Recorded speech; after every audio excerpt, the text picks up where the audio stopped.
The year is 1947. The Prime Minister of New Zealand is this man, Peter Fraser.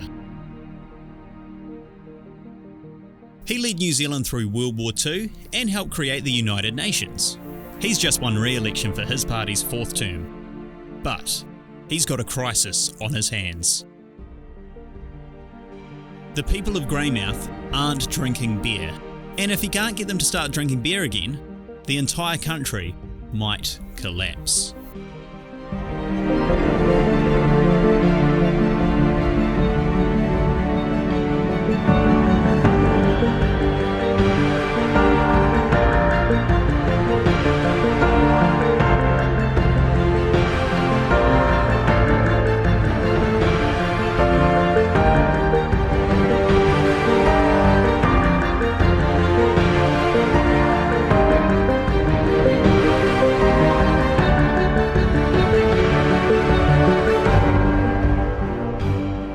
The West Coast is the kind of place where you call a spade, because there's no other word for spade. Except shovel, which is technically different from a spade. Except they do the same fucking thing. What I'm saying is they're all stubborn cunts who argue about everything. Now pretty much everyone in Greymouth worked in a mine, and the people who owned the mines paid them like shit. So they'd created some unions and started striking for better pay. Eventually, these unions became so popular that they decided to create their own political party and run in the next election. You've probably heard of it. That party then became the government and Peter Fraser became Prime Minister, and he nationalised the mines. So, they won.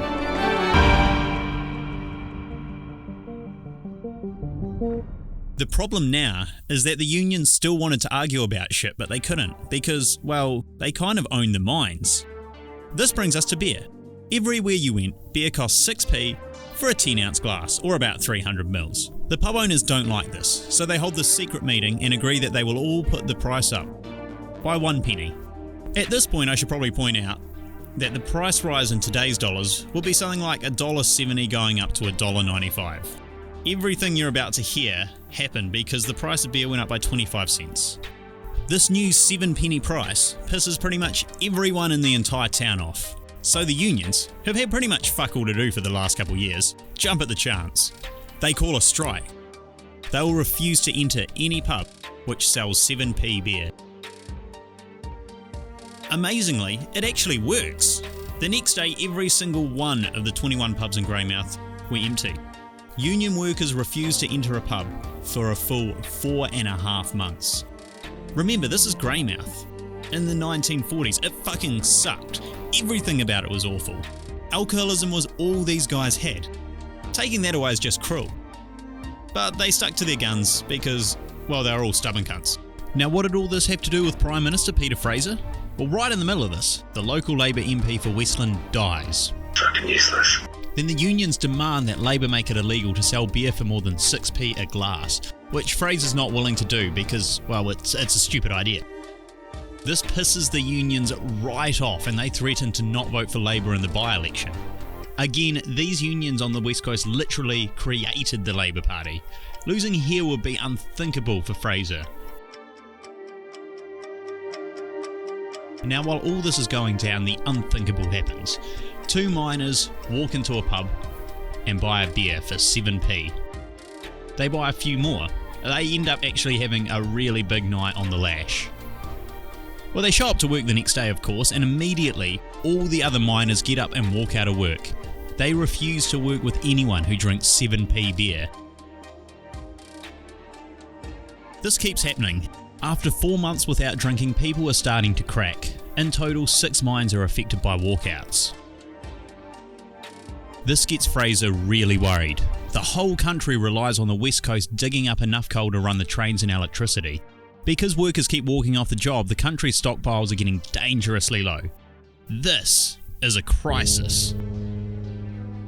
Fraser heads down to Greymouth to sort this out himself. The unions tell him the way they'll end the strike is if the beer goes back to 6p, or if they can open their own pub to sell beer at a fair price. Now, they had tried to start a working men's club before, but they kept getting their licensing rejected because the government was afraid it will be some kind of secret communist headquarters. Of course, Fraser promised that if they applied again, he would guarantee they'll get all the permission they needed. He even ordered the police to approve any application that came across their desk and not to question anything that happened in that club. Was it illegal? That's not important. What's important is it worked. The club opened and the men finally started drinking beer again. And more importantly, mining coal again. Greymouth got back on the piss, and Peter Fraser saved the country. Eventually all the pubs backed down and dropped the price to 6 pennies. The strike had worked.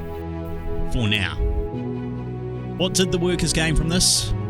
The price of beer still increased in the end, and the miners still get paid like arse. As far as I'm aware, they gained 4 months of sobriety and a political party that's actively trying to shut down the mines. If nothing else, all anyone should take away from this is the governing forces of the world always win. We're all trapped, and the days of affordable booze are long gone.